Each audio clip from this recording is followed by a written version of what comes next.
Ontem nós começamos a primeira parte do Feitos Perfeitos. Nós fomos feitos perfeitos por Deus. É um processo de conhecimento de si mesmo. Vimos Mateus 11, 28, eu vou acelerar um pouquinho, porque senão vai levar tempo, eu não quero levar tempo. Vimos que só não se renuncia naquilo, só não se descansa naquilo que não renuncia, que precisamos aprender a renunciar todas as coisas. E agora eu quero ir adiante, eu quero ir mais além. Eu quero entrar num processo de conhecer o que Deus fez, conhecer a nós mesmos. Ao mesmo tempo que eu conheço o que Deus fez, eu conheço a mim mesmo. Eu sei que esse pedaço vai ter muitos termos difíceis, expressões difíceis. Não dê bola, esquece, não presta atenção. Tem uma galera que entende, e eu quero falar para tanto a galera que entende, como a galera que não entende. Então, se você não entende, não se preocupe. Mas se você entende, você vai entender o que eu quero falar. Eu preciso ir mostrar mais do que Deus está fazendo conosco. Então, vamos adiante.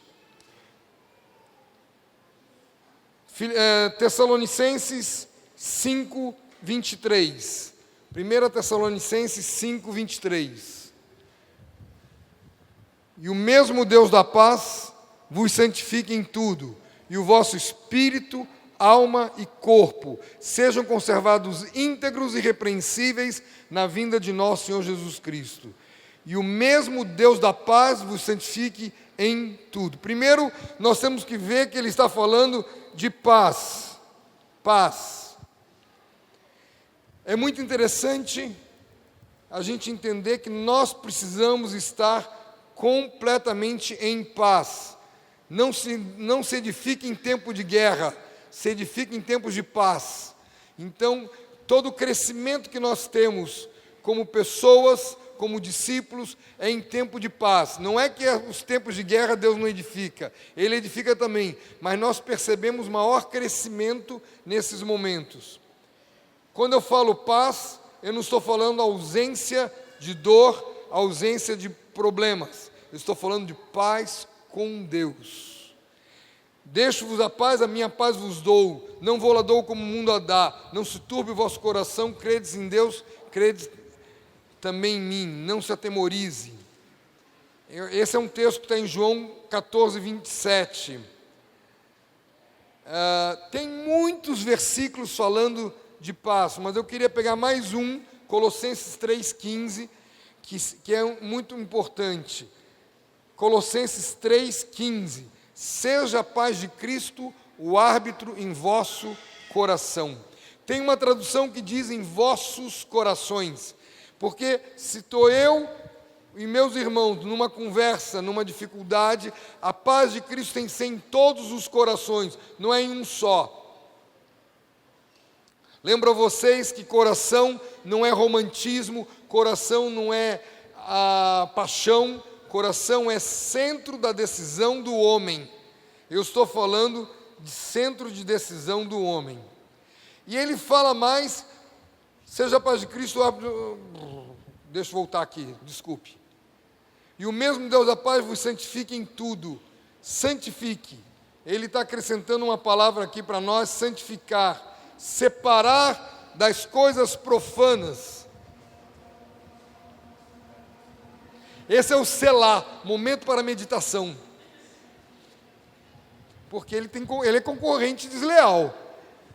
E o mesmo Deus da paz vos santifique em tudo, santificação, separar-se das coisas profanas e dedicar-se a Deus. Eu preciso que você pare um pouquinho e você pense numa coisa. Quanto que você tem se separado para se dedicar a Deus? Você tem conseguido pelo menos o dízimo por dia? De 24 horas você tem conseguido o dízimo? É muito pouco o dízimo. É nada. Ou você tem se dedicado a você mesmo e as tuas coisas? Quanto de tempo você consagra a Deus? Você se dedica a Deus?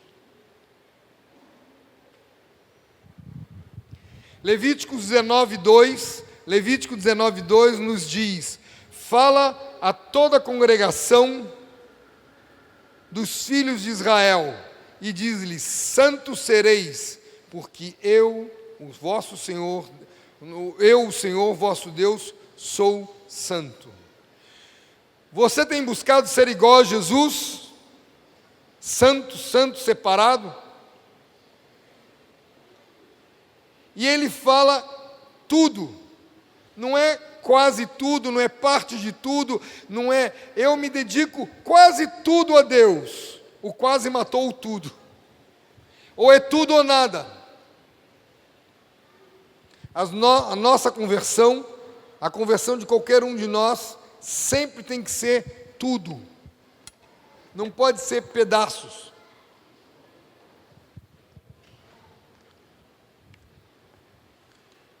Como é você? E ele ainda fala em conservar. Sejam conservados íntegros, irrepreensíveis, na vinda do nosso Senhor. Conservar. Você é um pote de conserva de Deus? Toda vez que eu leio esse texto, eu imagino um potezinho de conserva, separado, preparado por Deus, para Deus, por meio de Deus. Como você é? Esse conservado é a mesma palavra de guardar, ensinando-nos a guardar todas as coisas que vos tenho ordenado. Você é inteiro para Deus? Nós vamos conversar daqui a pouco mais detalhes. Eu estou vendo só uma introdução. Você é irrepreensível? Ah, Sérgio, aí também é demais. Sim, eu sei que é demais. Mas você busca isso ou você já se acomodou dizendo, eu sou assim, eu nasci assim? Você lembra? Isso é coisa para os velhos. Da história de Gabriela, eu nasci assim, eu sou sempre assim. Tinha uma música no passado que falava sobre isso. Tem pessoas que a gente dizia que essa é Gabriela, não se converte nunca. Eu nasci assim, eu sou sempre assim. Gabriela, e fica naquele negócio, não tem mudança.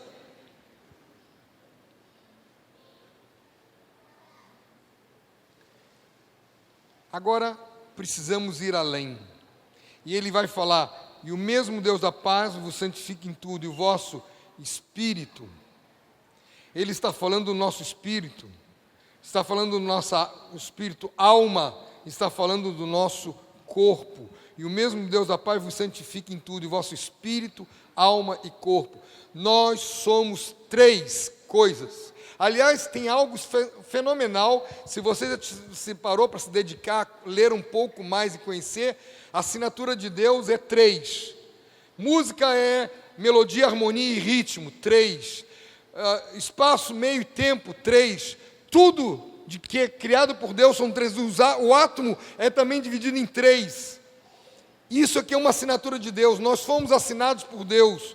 Nós somos espírito, alma e corpo. E nesse processo de ser espírito, alma e corpo, eu preciso que a gente entenda claramente que o espírito, a alma e o corpo têm uma correlação muito grande com um semáforo.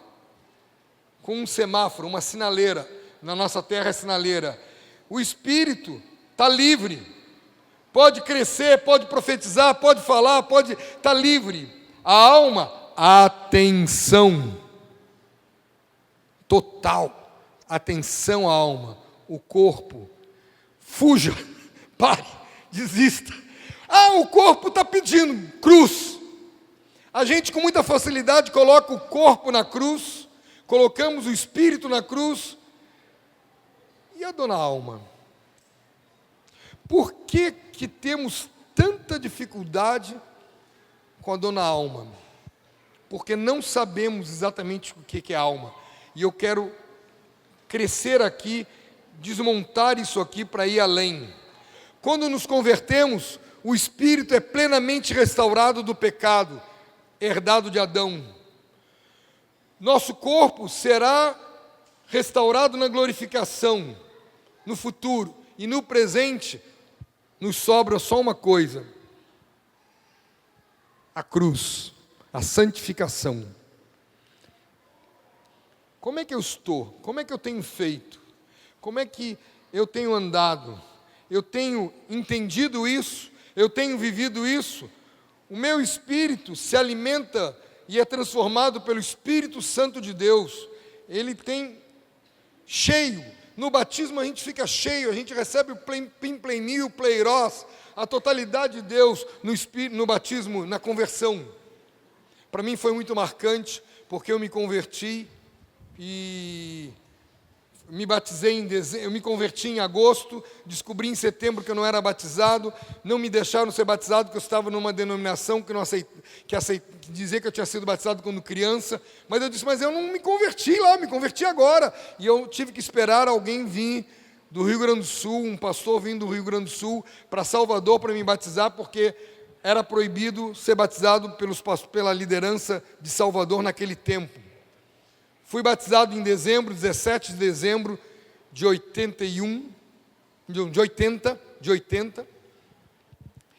E no início de janeiro de 81, Marcos vira para mim e diz assim, você é muito pragmático e pouco místico. E eu virei para ele assim, defina, pragmático, defina místico. Porque eu sou advogado e Marcos era de TI. E não conversam muito TI com advocacia, não tem um diálogo muito claro, porque um é uma linguagem juridiquês, e outra é uma linguagem tecnológica, e eu naquela época não era tecnológico, eu era jurídico, era tudo meu, era aquilo ali, legal é legal, e não é legal, boa, né? Então a gente tinha uma certa dificuldade. Nosso início de relacionamento foi sempre com definições. Tudo a gente tinha que definir. Define essa palavra, porque eu quero saber o que está passando na mente dele. Porque para mim tinham conceitos diferentes. Ele me explicou, me deu uma fita cassete. Fita cassete. Quem não sabe, é o antigo MP3. Me deu um áudio de MP3. É aquele negócio. Eu tenho lá em casa, só um parênteses aqui. Eu tenho lá em casa uma parede de velharias. E na parede tem uma máquina de escrever. Quem é velho sabe o que eu estou falando. Quem é meio velho sabe o que eu estou falando. Quem é semi-jovem sabe o que eu estou falando. Agora, quem é pirralho não tem ideia do que eu estou falando.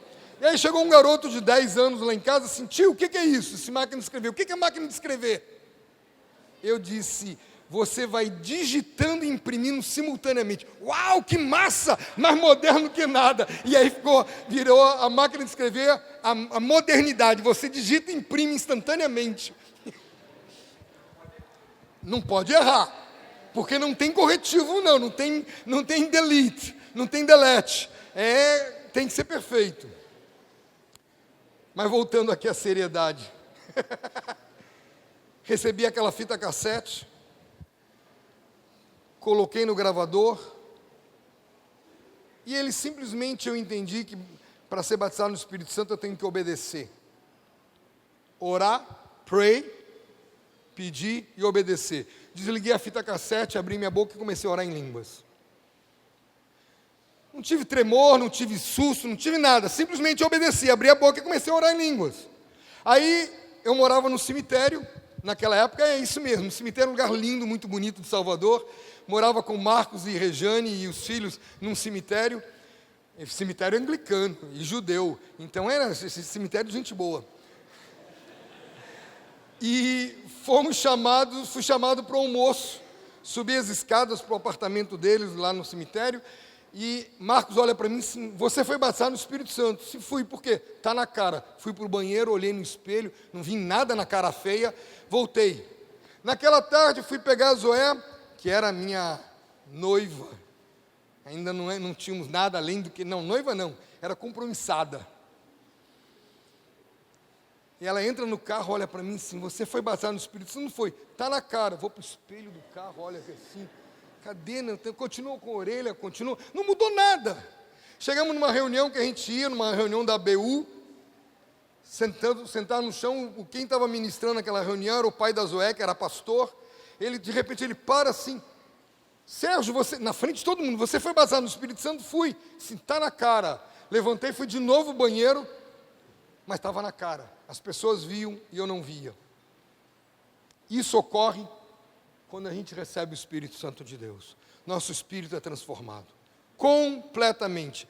E se você ainda não tem essa experiência, se você ainda não vive isso, busque orientação e vamos viver, porque é para todos nós.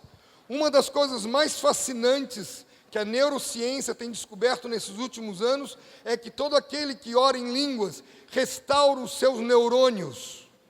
Tem restauração de neurônios. Uma pesquisa feita por Carl Peterson em Ohio que parta, lá nos Estados Unidos, em Ohio. E ele fez uma filmagem de 100 e tantos cérebros meditando e 100 e tantos cérebros orando em línguas. E todos os 100 e tantos que estavam orando em línguas tinham regeneração neurocelular. Então, ora em língua. Nós vamos falar um pouco mais sobre isso mais adiante. O corpo, nós conhecemos muito bem, e a gente alimenta o corpo com aquele pãozinho, aquele leite, aquela comida que a gente tem ali no refeitório, que Vadinho cuida muito bem da gente ali. E a alma? O que é a alma? Pensamentos, afetos, vontade. É interessante eu guardar bem isso. Alma é o somatório, é a soma de pensamentos, afetos e vontade. Não é só pensamentos, não são só afetos, não é só vontade. São as três coisas. E eu estou tentando falar de forma mais simples possível. A alma é tudo que é carne que eu não posso tocar. Toquei, não é alma, é carne. Mas a vontade eu não toco, meu pensamento eu não toco, meus afetos eu não toco, mas é carne. O que isso tem de importante para nós desde o início? Toda carne precisa estar na cruz. Eu preciso que vocês entendam com total clareza isso. A carne precisa estar na cruz, pois aquele que conquistar os meus pensamentos vai conquistar os meus afetos, vai conquistar a minha vontade. Quem conquistar os meus pensamentos, conquista os meus afetos, conquista a minha vontade. Eu preciso fazer uma pergunta maluca para você. Que tipo de colecionador você é? Todos nós colecionamos muitas coisas. Afetos, desafetos, alegrias, tristezas, dores, problemas. Que colecionador você é? Que tipo de colecionador você é? O que você tem colecionado? A tua coleção aponta para Deus ou a tua coleção aponta para você mesmo? Provérbios 4, 23. Provérbios 4, 23. Sobre tudo que se deve guardar, guarda o teu coração, porque deles procedem as fontes de vida. Volto a dizer para você, coração não é romantismo. Coração é centro da decisão. Eu vou repetir tanto isso para vocês, que vocês podem esquecer de tudo, mas vamos lembrar no fim do retiro que coração não é romantismo. Sobre tudo que se deve guardar, guarda o teu coração. Como você tem guardado o teu coração? Aliás, você tem guardado? Ou você não dá bola para ele? Ou você diz que é sem besteira, sem espaço para o coração? Pensamentos é o resultado ou somatório das nossas percepções, mais a memória e mais a imaginação. Eu estou trazendo uma definição simples, por favor entendam, é simples. Tem palavras estranhas? Tem. Percepção é uma palavra mais ou menos estranha. Eu vou piorar, que eu vou colocar mais 3 palavras estranhíssimas. Pensamentos é o resultado somatório de nossas percepções, mais memória, mais imaginação. Não vos lembreis das coisas passadas.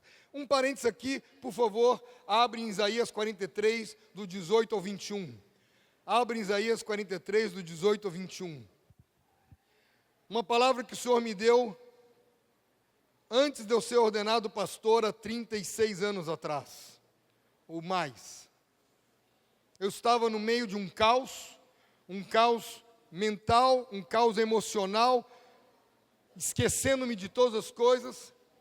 Eu passei por um deserto, e nós vamos, se o Senhor nos permitir, nós vamos conversar um pouco mais sobre isso, para matar as saudades dos acuipeiros, voltar a falar sobre sofrimento. E Deus me deu essa palavra, Isaías 43, de 18 a 21. Não vos lembreis das coisas passadas, nem considerei as antigas. Eis que faço coisa nova que está saindo à luz, porventura não percebeis? Eis que porém um caminho no deserto e rios no ermo. Os animais do campo me glorificarão, os chacais, viroses e avestruzes. Porque porei águas no deserto e rios no ermo, para dar de beber ao meu povo, ao meu escolhido, ao povo que formei para a celebração do meu louvor. Eu não posso ficar olhando para trás o tempo todo. Ninguém dirige um carro olhando o retrovisor. A gente olha para frente. Ocorreu, sim, ocorreu, foi, passou. Por quê? Senhor, tem misericórdia de mim, me explica. E Ele pode explicar ou não explicar. Eu não posso ficar amarrado ao passado. Eu tenho que ficar olhando e contemplando o futuro em Cristo. Eu olho para o passado, posso me encher de fé. Eu olho para o futuro, com os textos que Diego leu para nós, nos anima muito, eu me encho de esperança para viver o presente em amor na cruz. Se você não está na cruz, você não vai aceitar o que eu estou falando e não vai concordar com o que eu estou falando. Que pena, porque quem está perdendo é você. O que são percepções? O que são percepções? O que envolve as percepções? Nós vamos ter aqui, percepção são basicamente três coisas. A propriocepção, a interocepção e a esterocepção. Bem-vindo ao mundo das palavras malucas. A propriocepção é o sentido que eu tenho de mim mesmo no todo, no espaço. É o meu equilíbrio. Eu estou falando, volto a dizer para vocês, de forma bastante resumida, mas eu preciso que você entenda e aceite como verdadeiro. A propriocepção é consciência de onde o corpo está no espaço. A interocepção é aquilo que passa por dentro de mim, batimento cardíaco, aquelas borboletinhas que às vezes voam dentro do estômago, aquilo que eu sinto, que isso tudo está informando a nossa mente, aos nossos pensamentos, muito mais do que os 5 sentidos, que é a esterocepção. 5 sentidos são a esterocepção. Então, repetindo, a interocepção é a capacidade do cérebro de... eu sou apressado, come cru.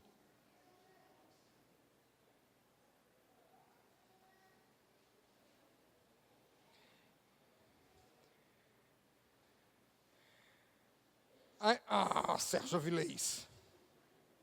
Você é chato, mas eu também sou. A gente fica brincando para ver quem é mais chato. Pronto. A interocepção é a capacidade de perceber e interpretar as sensações internas do corpo. Passa alguma coisa aqui dentro. Você está sentindo. A última vez que eu comecei a sentir coisas diferentes, liguei para o meu médico, um irmão, ele me ouviu a Zoé, pediu para falar com o Zoé, eu tinha acabado de chegar de Minas Gerais, estava num retiro de jovens lá em Minas Gerais, passei meu aniversário em Ouro Preto, eu estava em BH, fui para Ouro Preto, e em Ouro Preto eu comecei... E quem conhece Ouro Preto sabe que Ouro Preto é ladeira. Não existe outra coisa em Ouro Preto, não existe plano, é ladeira. Você sempre sobe para algum lugar. E o hotel que eu estava, tinha que subir para ir para o restaurante, tinha que subir para ir para o quarto, tinha que subir. Tudo tinha ladeira. Eram quiosques, tudo em ladeira. E eu subia. Aí eu comecei a orar, Jesus, deixa eu chegar em casa. Por favor, deixa eu chegar em Salvador. Aí no avião, pousei em Salvador, 9h30 da noite, liguei para o médico, ele disse, me ouviu, naquela luta para respirar direitinho, falou com o Zoé, voltou para mim e disse assim, tenta dormir essa noite e vai para o hospital amanhã às 5h30, 5:45. Você não vai sair, você vai ficar no hospital. E eu cheguei no hospital, 15 minutos depois eu estava na UTI. Isquemia no ventrículo esquerdo. Oh, glória! E ali vem, Senhor é meu pastor, não sentirei falta de nada. Ainda que eu ande pelo vale da sombra da morte, não temerei mal algum. E foram 3 dias maravilhosos, porque Deus curou o ventrículo, a isquemia completamente. Fizeram cateterismo e não acharam nada. Absolutamente nada. O médico disse, eu não posso dizer que você tem coração de criança porque você é um idoso. Eu odeio esta palavra idoso. Não existe palavra mais complicada para mim. E eles colocam uma pulseira enorme, com letras grandes. Idoso, risco de queda. Você não pode ir ao banheiro, você não pode sair, você está preso. Você é um idoso. Eu não sou idoso, me deixem. Não pode. Mas não adianta. A idade é um fato, o resto é boato. Não, eu dou trabalho para os enfermeiros, porque quando eles colocam a pulseira de idoso, eu tenho vontade de arrancar, mas eles fizeram uma pulseira muito forte, teve que ser cortada. Eu não consegui arrancar a pulseira. Mas não adianta, está na cara, eu não vou desobedecer, isso é uma brincadeira. Ele disse, você tem um coração perfeito, você não tem problema nenhum, eu estou vendo nos teus exames que tem isquemia, os exames de imagem estão provando a isquemia, mas não estamos achando nada. E me deu alta para casa. A enfermeira disse, mas ele veio com isquemia, volta para o apartamento. Se ele não veio do apartamento, ele veio de casa para casa, ele volta, e voltamos para casa. 3 dias depois, o médico liga para mim e diz assim, quero fazer uma experiência. Vamos tirar o remédio de pressão. Tomei 18 anos remédio de pressão.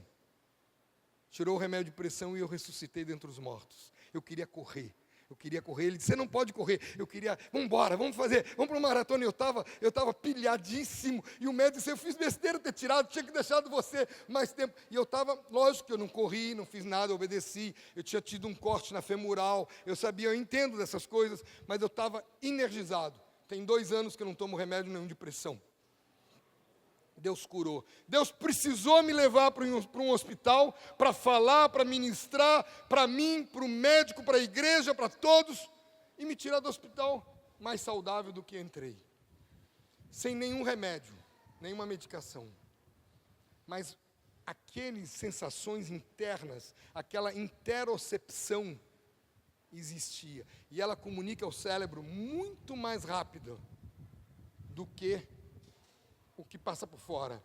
Depois nós temos a propriocepção, que é a capacidade do cérebro de perceber a posição e o movimento do nosso corpo no espaço. Como você está andando, é ter o equilíbrio, é a capacidade de você nadar, da pressão da água sobre você. Isso é uma percepção geral do corpo. Comunica muita coisa. E aqui tem algo que eu gostaria que vocês prestassem atenção. Quanto tempo nós passamos nesta posição? Essa posição para o cérebro é tristeza. A neurociência está comprovando que tem muita gente desenvolvendo depressão por uso abusivo de celular nesta posição. Eu digo, então por que você não vê assim? Ô tio, isso é coisa de véi. Seja velho, mas seja vivo. Aqui, esta posição aqui, foi feito um estudo em Harvard. Pegaram uma turma de 80 alunos e deram textos para memorizar na posição horizontal aos olhos. Não como eu estou com o computador aqui em cima. E deram os mesmos textos, eram palavras, não eram textos, eram palavras, o texto são só palavras soltas, para outra turma também de 80 pessoas, para olhar com a cabeça inclinada para baixo. Os que ouviram, os que leram na horizontal, memorizaram tudo.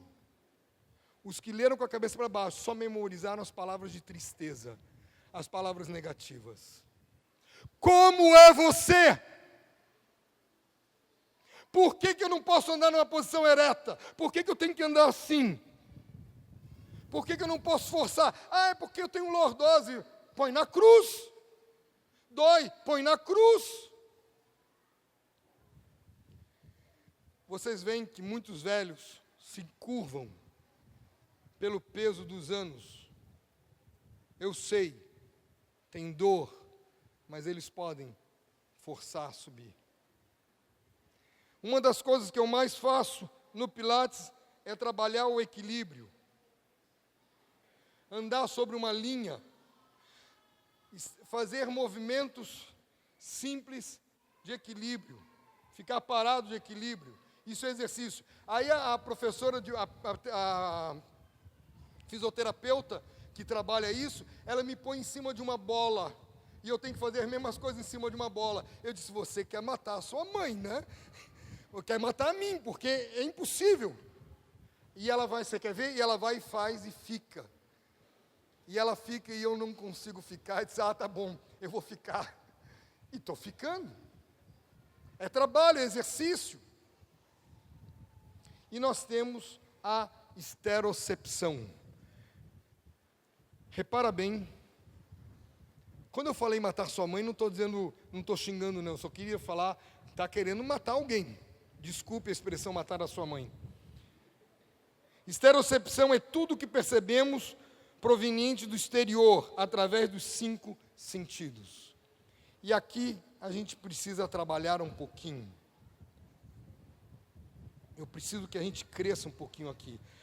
Quem conquistar os seus pensamentos, conquista seus afetos, conquista a sua vontade. Ninguém me diga, eu escorreguei e caí em pecado de impureza. Não é verdade. O pecado de impureza surge primeiro aqui. E ele depois domina aqui. E vai às consequências na vontade. Ninguém peca em impurezas por escorregão em casca de banana. Isso é uma falácia, isso é uma mentira. Eu preciso que você entenda, a alma precisa estar completamente encravada na cruz, permanecendo na cruz o tempo todo.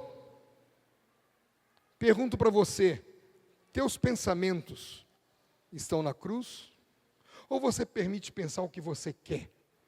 Uma vez que ninguém está vendo teus pensamentos, só Deus. Teus afetos estão na cruz? Ou você permite ter qualquer afeto? Já vou explicar o que é afeto, que também é um somatório de coisas. Tua vontade está na cruz? Tua alma está guardada na cruz? Daqui a pouco eu vou te pendurar algumas coisas. A alma tem que estar completamente encravada na cruz, todo o tempo. Todo o tempo. Não é de vez em quando, é sempre. Agora olha só, o que a esterocepção vai envolver? Vai envolver a visão. E envolvendo a visão nós temos muitas coisas, como notícias. Quantas e quantas notícias nós recebemos por dia? Nós temos revistas, notícias ali são jornais, notícias. Nós temos livros, filmes e vídeos. Nos livros, no meu tempo de garoto, com 13, 14 anos, eu li um livro e por causa desse livro eu fiz pacto com as trevas e fiquei envolvido no ocultismo por 10 anos seguidos. Por causa de um livro clássico que os meus pais disseram que eu lesse.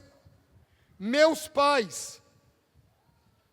E não foi por maldade, porque eles eram todos evangélicos e cristãos.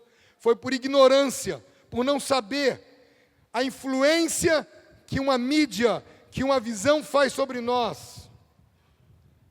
Fotografia de todos os gêneros. Propagandas. Por que às 7 horas da noite as televisões só passam propaganda de McDonald's, de sanduicharia, de comida? Para você gastar. Não é por acaso, nada é por acaso. O Google ouve tudo o que a gente fala o tempo todo. E as propagandas que aparecem é em cima daquilo que você está falando. O algoritmo vai trabalhar em cima disso. Nada é por acaso. Você está na cruz?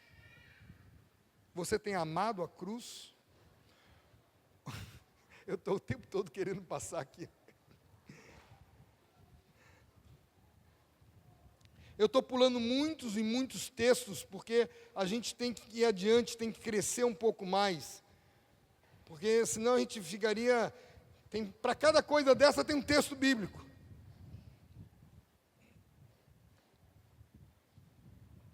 Aqui também tem, na visão, os jogos eletrônicos, que envolve visão, envolve audição.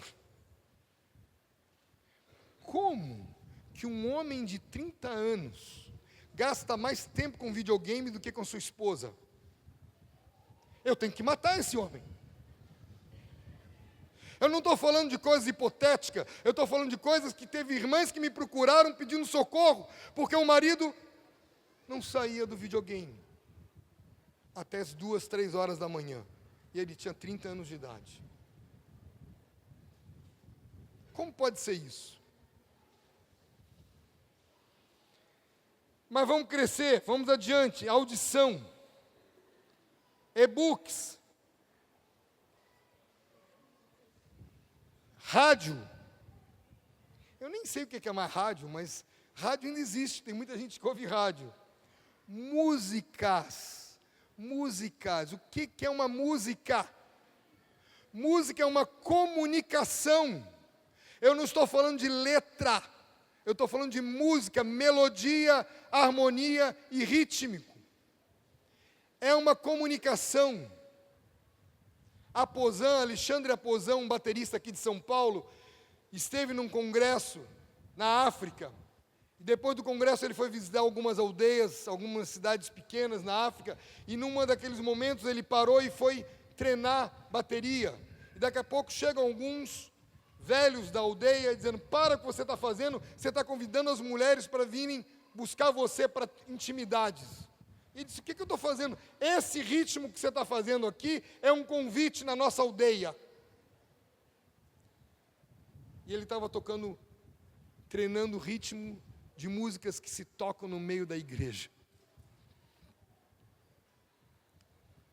Eu ouvi um vídeo de uma entrevista de um pai de santo, do candomblé, dando risada no meio de uma palestra, diz assim: esses evangélicos são tudo bobos, eles ficam trocando as letras como se mudasse tudo, mas estão invocando os orixás o tempo todo. Música, você fecha os olhos, você não vê, você fecha a boca, você não fala e não come, mas mesmo que você feche os ouvidos, mesmo que você feche os 2 ouvidos, as ondas musicais entram e fazem o que foram destinados a fazer dentro de você. O que você está ouvindo? Que tipo de música você está ouvindo? Rapaziada, galera, jovens, que música vocês estão ouvindo? Como pode, no meio da igreja de Deus, pessoas irem assistir um show de Taylor Swift? Como pode assistir um show de uma satanista, de uma mulher que invoca Satã o tempo todo? E os pais deixam. Como pode? Cadê o amor a Cristo? Por que a gente não peca na frente dos pais por amor aos pais, mas pecamos na frente de Cristo por não trazer Cristo à nossa presença? Como pode? E isso tem muitos. Para eu ouvir uma música, eu tenho que saber quem compôs aquela música, o que está no coração daquele que compôs aquela música. Como eu sou velho, e não adianta, eu lembro de Caetano Veloso, que eu acho que metade já não sabe mais quem é. Quem é Caetano Veloso? Quem é Gal Costa? Quem é Maria Bethânia? Estou só nos velhos. Quem é Vinícius de Moraes? Tom Jobim? O que eles têm de pureza? Se eles cantam o adultério, se eles cantam a homossexualidade, se eles cantam tudo aquilo que degrada ao Senhor, como eu vou ouvir isso? Quando me converti, eu era tiete, gostava muito de uma cantora brasileira antiga chamada Elis Regina. Eu tinha toda a discografia de Elis Regina. Me converti e logo em seguida da minha conversão, 6 meses, 1 ano, sei lá, há pouco tempo, eu não tenho controle, ela se matou com uma overdose de cocaína com uísque. Quando ela se matou, eu disse, como eu estou ouvindo esta porcaria? Quebrei todos os discos de Elis Regina. Alguém me diz, vende, você vai ganhar dinheiro. Se não serve para mim, vai servir para outra pessoa. Quebrei tudo. Dos meus livros de bruxaria, dos meus livros de ocultismo, eu fiz uma fogueira, mais ou menos assim. E tentei queimar, e foi muito impressionante. Eu tinha muitos livros, eu gastava muito dinheiro lendo e comprando livros de ocultismo. E eu fui com o meu companheiro Benito, quem sabe quem é Benito sabe, o careca. Ele é 20 anos mais velho do que eu espiritualmente, 10 anos mais novo do que eu fisicamente. Ele sempre foi mais velho do que eu. Ele eternamente é um velho. Desde que eu conheço ele, ele era mais velho. E eu falo isso para ele. Ele diz, você faz uma propaganda positiva, velho. E nós risquei um fósforo e coloquei numa folha de papel, não pegou fogo o papel. Qual é? Risquei de novo, não pegou fogo. Aí peguei álcool e joguei, o álcool pegou fogo, evaporou o álcool e não queimou nenhuma folha de papel. Aí eu fiquei maluco, fui lá, peguei querosene, joguei querosene, risquei um fósforo, evaporou o querosene e não queimou os livros. Aí eu disse, Jesus, agora vai ser tudo nada. Fui no meu carro, peguei meio litro de gasolina, entornei em cima do negócio e BUM! Agora vai para o inferno, sua porcaria. Queimou tudo.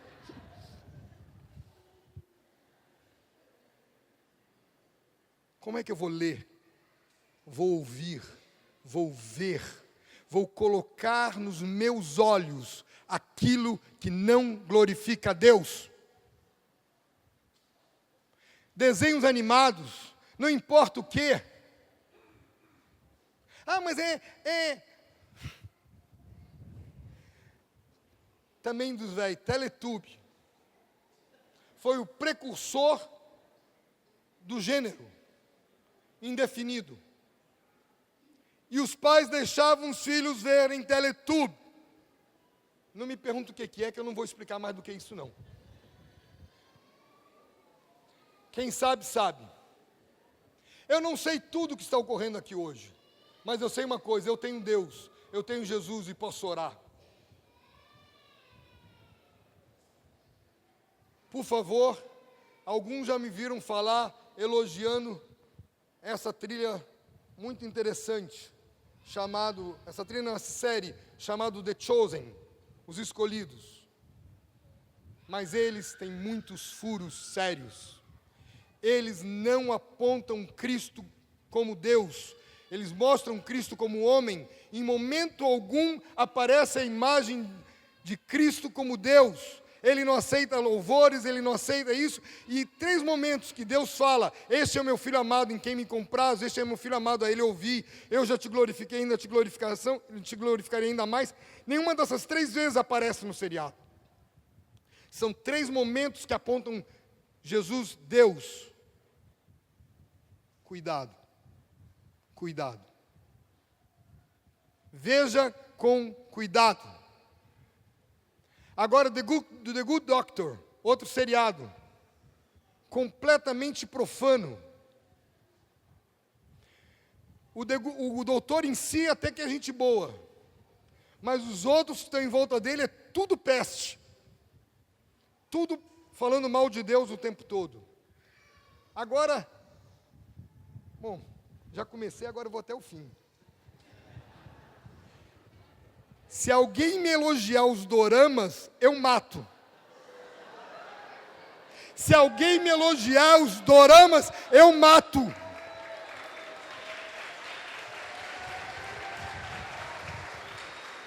Mas tem papai e mamãe deixando seus filhos verem dorama. Eu recebi um pai na minha casa com um filho com problema de falta de masculinidade por definição do pai. E falta de masculinidade para mim tem outros nomes.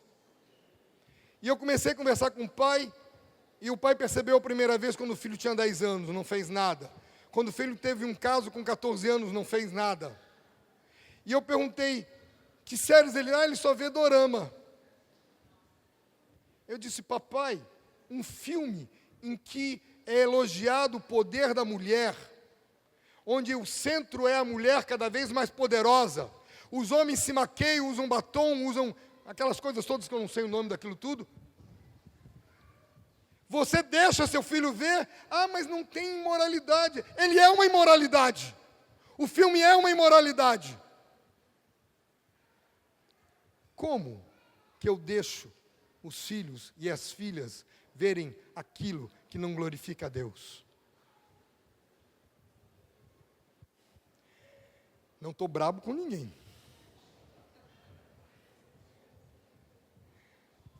Por favor, quem me conhece sabe que eu sou assim. Quem não me conhece tem misericórdia de mim. Quem já não me suporta mais, meus pêsames.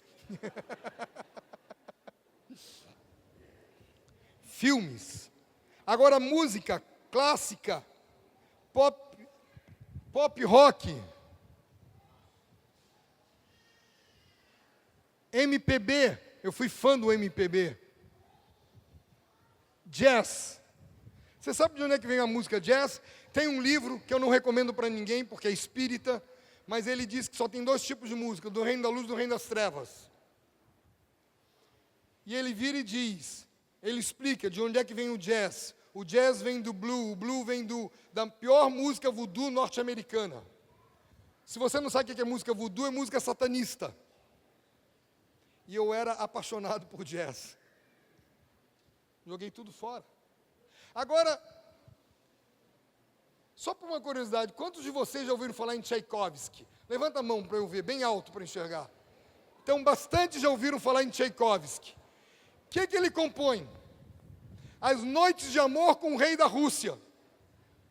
Todas as músicas dele, inclusive a música dele, que é o Lago dos Cisnes, que é um balé lindíssimo, uma música lindíssima. É um cisne negro, porque ele é um homem dançando contra o homem, tendo intimidade com o homem. Vou colocar isso nos meus ouvidos? Não, eu não faço. Eu só escuto um tipo de música clássica, e eu gosto de música, vocês já devem ter percebido disso. Eu só escuto Johann Sebastian Bach, Handel. Só escuto aqueles que falam e glorificam de Deus. Caso contrário, não vou ver, não vou ouvir. Mas é bonito. Eu sei, minha alma vai gostar. Vocês conhecem música chiclete? Ela gruda e não sai. Gruda, gruda, gruda. Eu estava trabalhando numa ministração e o meu vizinho colocou uma música. Quando eu não suportei mais a música, eu fui para o jardim, trabalhar no jardim, para ver se eu conseguia fazer alguma coisa, porque eu não conseguia ler. E eu contei 11 vezes ele repetindo a mesma música. Adocica, meu amor, a minha vida. Eu estou com... Não dá, eu não consigo esquecer. Adocica, meu... Não dá. Não dá. É um chiclete que grudou e não sai. E isso tem 20 anos. Tem uma música chiclete, que é... Qual o nome da música, Zoé? Aquele animalzinho que você quer ver, qual o nome do animal? Capivara. Eita, música chiclete, meu Deus do céu. Você já reparou que um louvor você tem que ensinar, você tem que treinar, você tem que treinar, você tem que treinar, e você repete, você troca a letra, você, né?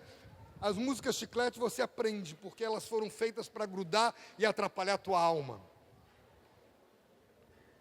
Seguindo adiante, nós temos o resto todo dos 5 sentidos.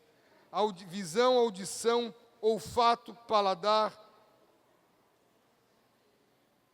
e tato. O que ocorre? Ele adiantou um pouquinho, mas não tem problema. O que ocorre? Uma crise de ansiedade são pensamentos aceleradíssimos. E daqui a pouco eu estou entrando numa crise de ansiedade. Como é que eu faço?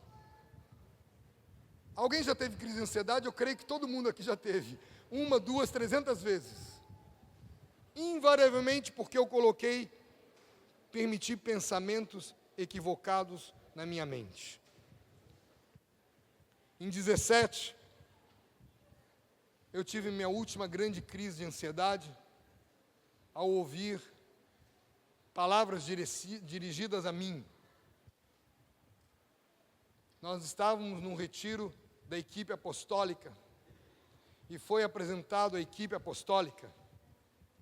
E meu nome não estava no meio. E eu falei, graças a Deus. Mas chegou passou por mim e disse, você tinha que estar lá. Tá, não perturba não, sai. Mas passou e disse, você só não está lá porque não sabe o que fazer com fulano tal. E eu empunhei o escudo da razão, da lógica, para poder me defender. Eu errei. Depois Deus me mostrou. Saí de lá, eu tinha que voltar a Salvador. 5 dias depois eu estava em Manaus, com a igreja de Manaus, pau viola por 10 dias. Na última noite eu não dormi.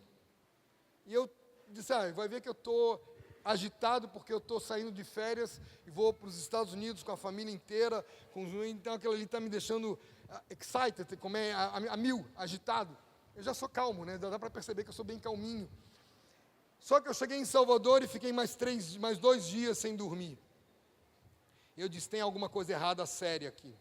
E fui a Deus, orar a Deus. Fui fazer exatamente o que diz essa camiseta, pray. Fui orar, clamar a Deus. E Deus me disse claramente, você empunhou o escudo da razão, que não consegue apagar os dardos inflamados do maligno. Efésios nos fala, empunhando o escudo da fé, com o qual podereis apagar os dardos inflamados do maligno. E eu me arrependi, acertei minha postura, meu coração, para vocês entenderem, naqueles dias eu estava com pânico de pensar em entrar em avião, e como a gente ia viajar para os Estados Unidos de milhas é um dia eu chego lá. Um dia eu chego lá, vou chegar, mas levamos 30 horas para sair de Salvador e chegar nos Estados Unidos. 30 horas, meu Deus do céu, entre voo, aeroporto, todo passeio ao planeta você faz, mas você chega, você se submete, porque você não está gastando, você está andando de milhas. E Deus me falou, me arrependi, fui para as autoridades, os apóstolos que estão diretamente ligados a mim, confessei meu erro, confessei meu pecado, acertei meu coração, embarquei sem nenhuma ansiedade. Eu estava com medo de entrar no avião, pânico de entrar no avião. Eu estava totalmente curado, porque eu sabia o que Deus faz. Eu tenho que controlar os meus pensamentos. E eu não sou melhor, não sou pior que nenhum de vocês. Todos nós precisamos controlar os nossos pensamentos. Pensamentos acelerados vão dar transtorno de ansiedade, que hoje estão se chamando de transtorno de ansiedade generalizada, TAG. E eu pergunto para alguém, diz, eu recebi o diagnóstico, eu estou com TAG. E você pôs o TAG na cruz, você tagueou a cruz, você deixou o TAG cravado na cruz, ou você se justifica para pecar por causa de um TAG. Ou você se justifica para fazer o que quer, porque deram um diagnóstico que você tem isso, aquilo, outro. Como é você? Volto a dizer, não estou brabo com ninguém. Estou brabo com os diagnósticos, que têm rotulado os meus irmãos, e dificultado os meus irmãos de tomarem a cruz. Sérgio, você não sabe o que é depressão. Sim, eu sei o que é depressão. Eu tive uma depressão química. E padeci muito tempo, e sobrou uma sequela da depressão química, medo de ter medo. Já ouviram falar nisso? Piração, doideira, total. Mas eu tinha medo de ter medo. Eu sempre nadei, sempre gostei de nadar, fiz natação, mas eu não tinha coragem de entrar na piscina. Eu tinha medo de entrar na piscina. Como ter medo de entrar na piscina se eu fazia parte de campeonatos de natação, se eu fazia parte de Olimpíadas de natação? Eu não podia nada cobrindo o meu rosto. E eu disse, agora eu vou entrar na piscina na tora. Mas isso a gente conta depois. Quanto de mundo tem no teu coração? Quanto de mundo tem dentro de mim? Eu gostaria que você parasse um pouquinho, que você fechasse os teus olhos, que você ficasse na presença do Pai e perguntasse, Paizinho, quanto de mundo tem dentro do meu coração? Eu gostaria de ler alguns textos bíblicos com vocês. Salmo 142, verso 2 em diante. Tira a minha alma do cárcere, para que eu te dê graças ao teu nome. Os justos me rodearão quando fizeres esse favor. Tira a minha alma do cárcere. O passado pode se tornar um cárcere. Quando a alma não está na cruz, ela pode estar no meio de um cárcere, de uma prisão.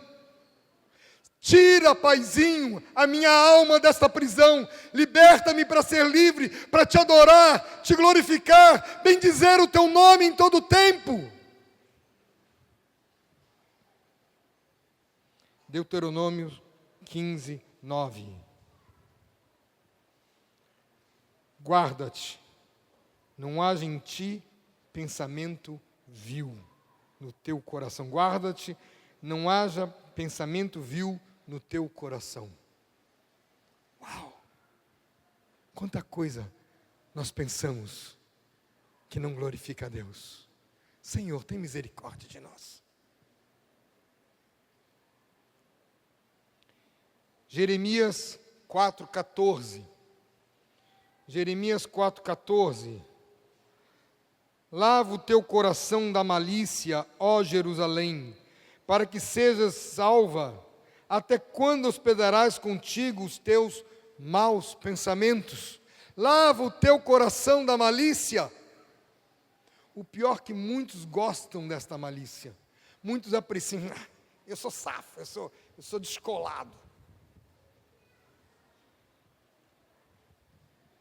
Eu estava no encontro de pais, e um pai se levantou falando da dificuldade que ele via com os filhos dele e com ele mesmo, de roupas, bermudas rasgadas, shorts rasgados, shorts jeans rasgados.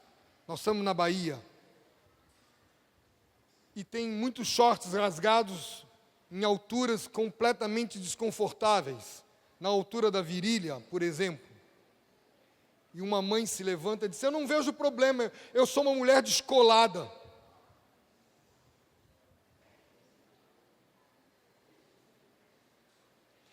Eu tive que me controlar muito.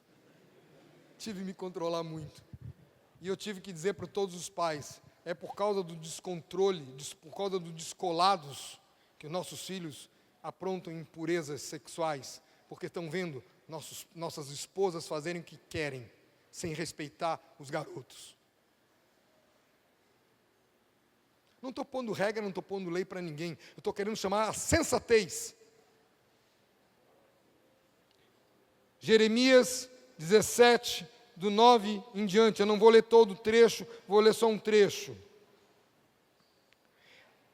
Enganoso é o coração, mais do que todas as coisas, desesperadamente corrupto.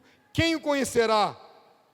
Eu, o Senhor, esquadrinho o coração e provo os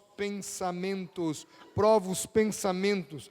E isso para dar a cada um, segundo o proceder, segundo o fruto das tuas ações. Eu consultei meu coração, estou em paz. Você consultou o único que não se pode consultar. O único que não é íntegro. Se você dissesse para mim, eu consultei o Espírito, falei com Deus, busquei o Senhor, Ele me confirmou, beleza. mas consultar o coração desesperadamente enganoso, corrupto. Como? 2 Coríntios 10, de 4 ao 6. 2 Coríntios 10, do 4 ao 6. Porque as armas de nossa milícia não são carnais, e sim poderosas em Deus, para destruir sofismas, anulando nós sofismas. Quem anula o sofisma sou eu, os meus sofismas. Eu não posso anular o sofisma dos meus irmãos. Eu posso anular os meus próprios, anulando nós sofismas. E toda altivez que se levante contra o conhecimento de Deus, levando cativo todo o pensamento à obediência de Cristo, estando prontos para punir toda desobediência, uma vez completa a vossa submissão. As armas de nossa milícia não são carnais, são poderosas em Deus.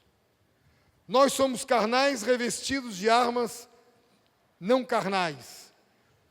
O inimigo é espiritual revestido de armas carnais. Como eu vou batalhar? Meus pensamentos estão na cruz, os teus pensamentos estão na cruz. Tenham paciência comigo, mas eu preciso colocar mais textos bíblicos, porque eu quero que vocês entendam que não é criatividade do Sérgio, é palavra de Deus. 1 Pedro 2,11. Amados, exorto-vos como peregrinos e forasteiros que sois, a vos absterdes das paixões carnais que fazem guerra contra a alma. Mas é que eu sou jovem, eu gosto disso. Você está se matando, você é um suicida. Você não ama Cristo, você ama você mesmo.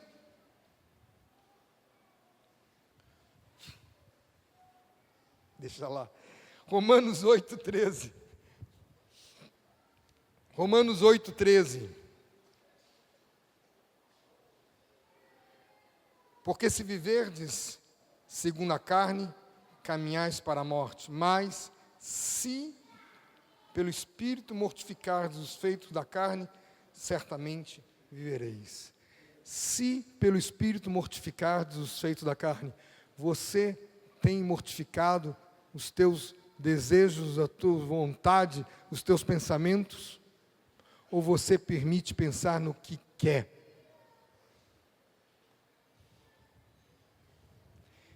Eu depois vou deixar alguns cartazes aqui colocados, só para a gente relembrar durante os dias. Meus pensamentos, meus afetos, minha vontade, está na cruz? Ou eu faço o que eu quero, eu sou independente, rebelde, vou para o inferno?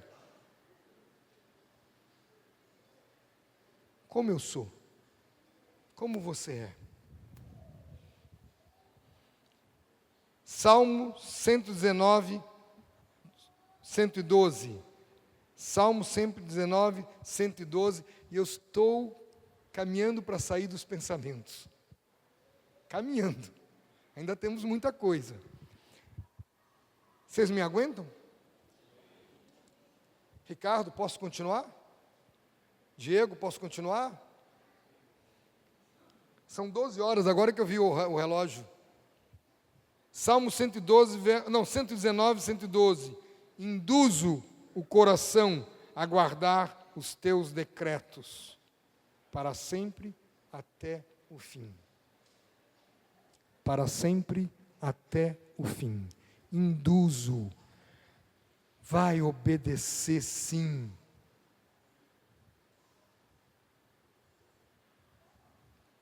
Eu recém-convertido, estou na frente do meu chefe, toco o telefone, eu atendo, e ele diz para mim, diga que eu não estou. E eu olhando nos olhos dele, disse, ele não pode atender agora. Desliguei, disse, mas eu te mandei dizer que eu não estou. Ele disse, eu não vou mentir, você está na minha frente. Fui demitido. Glória a Deus. Advogado que não mente não serve para advogar para mim. Foi a demissão que eu recebi na noite de Natal de 1980. Presente de Natal. E foi entregue para o meu pai. Não foi entregue para mim, porque eu e meu pai éramos sócios de uma empresa de consultoria jurídica, Avilés Advogados e Consultores Associados. E se eu ganhava muito bem, meu pai ganhava o dobro do que eu. E nós perdemos aquela conta. O que meu velho fez? Simples. Foi a Salvador, vendeu meus imóveis, pegou o dinheiro e foi embora. E eu fiquei sem os imóveis. Sim. Aleluia, Jesus. Estou de boa. E ele começou a batalhar para conseguir emprego para mim em tudo que é parte fora de Salvador. Ele queria que eu saísse de Salvador. Eu tinha emprego em Porto Alegre, São Paulo, Rio de Janeiro. Até em Nova York eu recebi oferta de emprego. Nova York? Opa, ganhei em dólar. E eu disse para o meu pai, eu não posso sair de Salvador, eu tenho um compromisso com aqueles que virão. E ele ficou alucinado comigo. Não existe juridicamente essa loucura que você está falando. Nós éramos 2 juristas. Ele professor de faculdade, escritor de livro jurídico. E eu, professor de faculdade, também dava aula na faculdade, como professor auxiliar. Eu era pirralho. E isso levou meu velho sem ficar 3 anos e meio sem falar comigo. Você com 24 anos, o teu pai não fala com você, é barril. É difícil. É completamente, totalmente, absurdamente difícil. O que ocupar os meus pensamentos, o que conquistar meus pensamentos, conquista os meus afetos. Conquistará os meus afetos.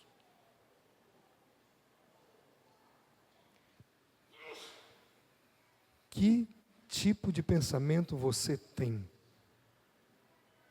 Repito a frase para ficar bem guardada, bem catequizada. Quem conquistar os pensamentos, conquista os afetos, conquista a vontade. Quem você é?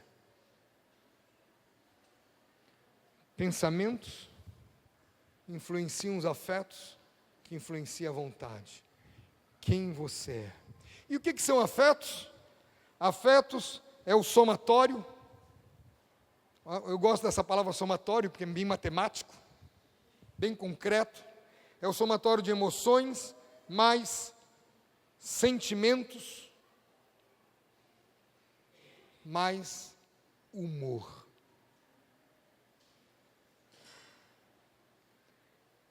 Todos nós temos tudo isso. Emoções, sentimentos e humor. Humor eu não vou entrar, não vou conversar sobre humor, porque o humor é o mais óbvio. Mas eu preciso que vocês entendam claramente que emoções é diferente de sentimentos. Emoções é uma tempestade, sentimentos é uma construção. Bem distintos. Eu vou repetir de forma um pouquinho mais complexa.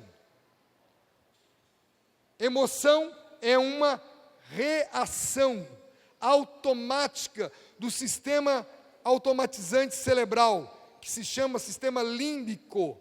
Esquece essa palavra. Do sistema interno. Eu estou falando palavra e me esqueço, que não adianta, não precisa disso tudo. Desculpe. É uma reação natural. Esse mais já vai aparecer. Eu tenho que entender que é claramente uma reação. Sentimentos é uma construção. Eu estou construindo, a partir de uma emoção, um pensamento, somado com meus pensamentos, minhas crenças, minha fé, um sentimento. Olha bem, ninguém pode dizer sem alma. Não existe nada sem alma. Eu não posso anular aquilo que Deus fez. É sem emoção, não existe, porque a emoção é automática. E se morre alguém que a gente ama muito, nós vamos sofrer, é natural, não tem problema nenhum. Eu tenho que entender que luto faz parte da nossa vida. E eu tenho que encarar o luto com tranquilidade, com respeito. Mas o que eu vou construir a partir desta emoção, eu posso ser bem distinto. Minha pergunta para você é: tuas emoções estão na cruz? Teus sentimentos estão na cruz? Ou você se permite sentir o que quer? Eu gostei daquela pessoa, ela é massa, ela é show. E Deus está nisso?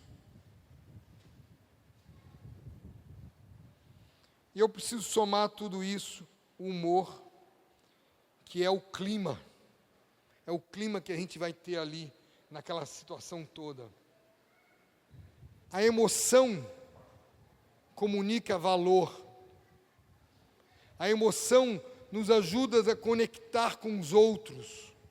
A emoção nos motiva. Deus criou as emoções. Nenhuma emoção é negativa. Eu estou triste. Tristeza é negativa. Não. E eu vou conversar sobre isso mais tarde, à noite. Eu não vou entrar agora, porque eu preciso desmontar um pouquinho as 5 emoções básicas, para a gente poder, amanhã de manhã, trabalhar profundamente algumas delas, como medo, tristeza e ansiedade. Nós temos 3 emoções que eu quero trabalhar com profundidade, chegando que em ansiedade eu quero ser mais profundo ainda na ansiedade, para a gente conversar os disparadores de ansiedade em cima da Bíblia e os antídotos da ansiedade em cima da Bíblia. Mas eu queria parar por aqui porque eu acho que está ficando pesado. Pai querido, obrigado por esses irmãos tão preciosos. Obrigado porque a gente pode conversar, falar. Obrigado porque Tu és o nosso Deus e Pai. Obrigado, Senhor. Fala conosco, fala com meus irmãos. Eu te peço, em nome de Jesus. Só repetindo aqui para a gente gravar bem. Emoção é uma reação. Sentimento é uma construção, que somado ao humor, criam nossos afetos. Estão na cruz, os afetos estão na cruz. Obrigado por vocês, pela paciência. De tarde, eu quero ter uma conversa com todos que quiserem sobre o exercício da paternidade, tanto para jovens quanto para os pais. Eu acho que é muito importante a gente conversar isso. Eu não vou destrinchar como estou destrinchando aqui. Eu quero fazer uma visão panorâmica. Aqui eu estou indo muito mais fundo nesse trabalho aqui, porque eu preciso que você não seja escravo das suas emoções, nem da sua razão, seja dependente do Espírito Santo. Amém?